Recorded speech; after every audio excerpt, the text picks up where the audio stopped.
In the beginning of the 1960 season, the Phillies gave this left-hander his outright release, saying that the team was heading for a more youthful movement. But on September 30th, 1964, just 4 years later, Curt Simmons stood upon the mound facing his former team. Just a week earlier, Simmons' new team, the St. Louis Cardinals, they were doing their best just to stay in second place by the end of the season. But now, with Simmons' help, the Cardinals were about to put the Phillies away for good, finishing a 3-game sweep. By the end of the day, the Phillies, who just 15 days ago had a 6-game lead in the National League standings, found themselves 2.5 games behind the Cardinals with 2 games to go. The Phillies were eliminated from postseason play, and they had their once young phenom to thank for it. Welcome to Philadelphia Baseball History. On this channel, we talk about the history of baseball from the A's to the Phillies to the 19th century. And sometimes we talk about contemporary baseball issues. So if you love baseball and if you love Philadelphia, stick around and subscribe to our channel. How do you show your home team pride?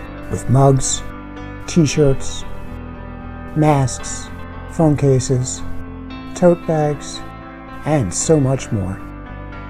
Check out tpublic.com and search for Philadelphia Baseball History.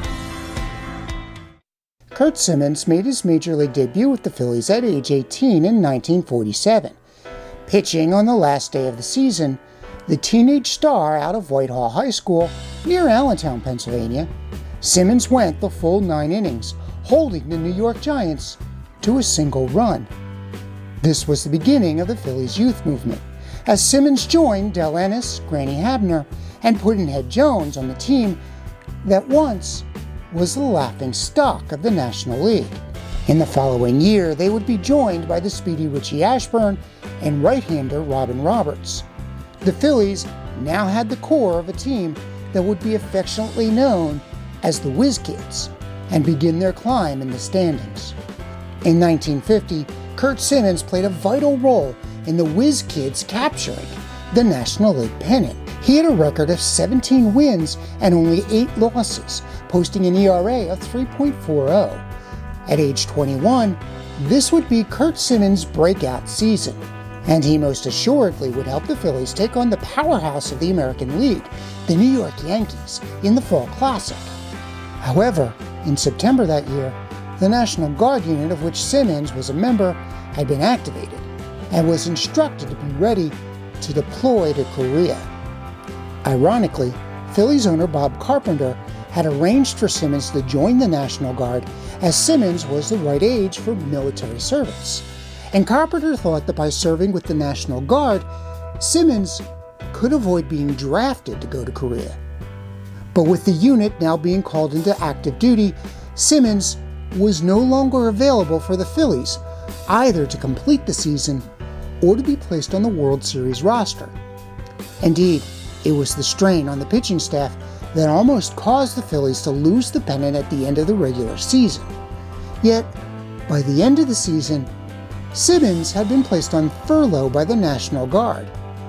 Unfortunately, it was too late for the Phillies, as they had already set their postseason roster, which was all well and good, Simmons would say in later years.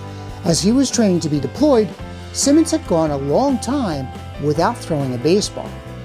And surely, with all that time away from baseball, he would just not be ready to throw in the 1950 World Series.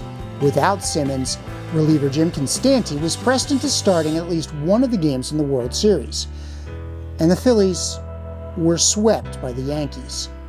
Simmons would then miss the entire 1951 season while serving in active duty.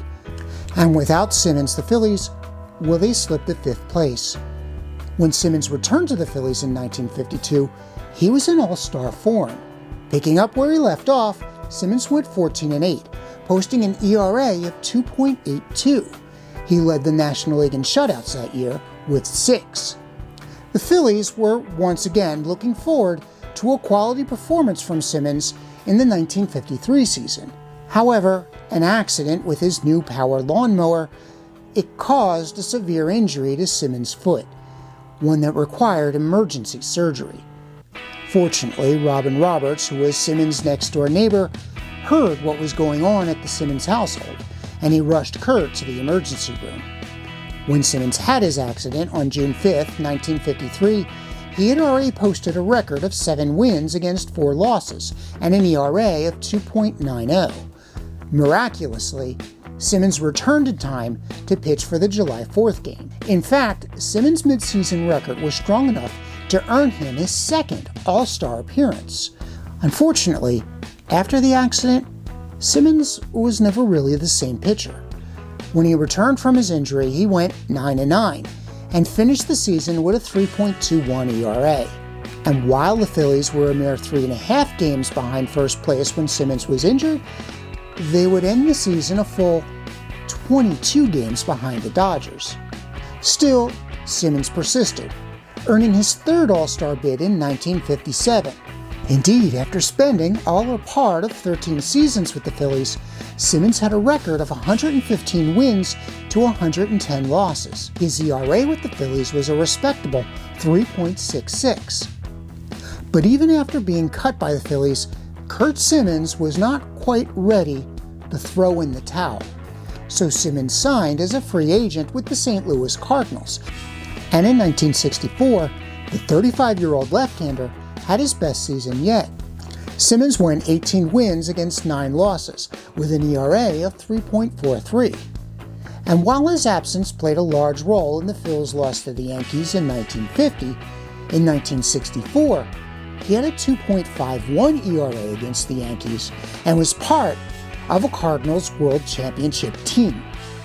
After 7 seasons with the Cardinals, Simmons' record was 69 wins against 58 losses. He had an ERA of 3.25. Simmons played 2 more seasons in the majors, with the Cubs and then with the Angels.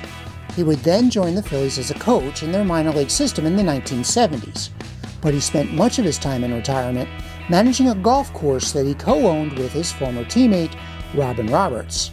Simmons, aged 92 at the time of this recording, lives on to this day and has been recognized by his former colleagues as a fierce competitor. Both Hank Aaron and Stan Musial, Hall of Famers in their own right, have called Simmons the toughest pitcher that they had to face. Likewise, the Brooklyn Dodgers inducted Simmons into their Hall of Fame as an outstanding opponent. I hope you enjoyed this look into the career of Curt Simmons. If you did, please give us a like, tell your friends about us, and don't forget to subscribe so you can continue to enjoy the rich history of baseball in Philadelphia. And as always, thank you so much for watching. Thank you for watching.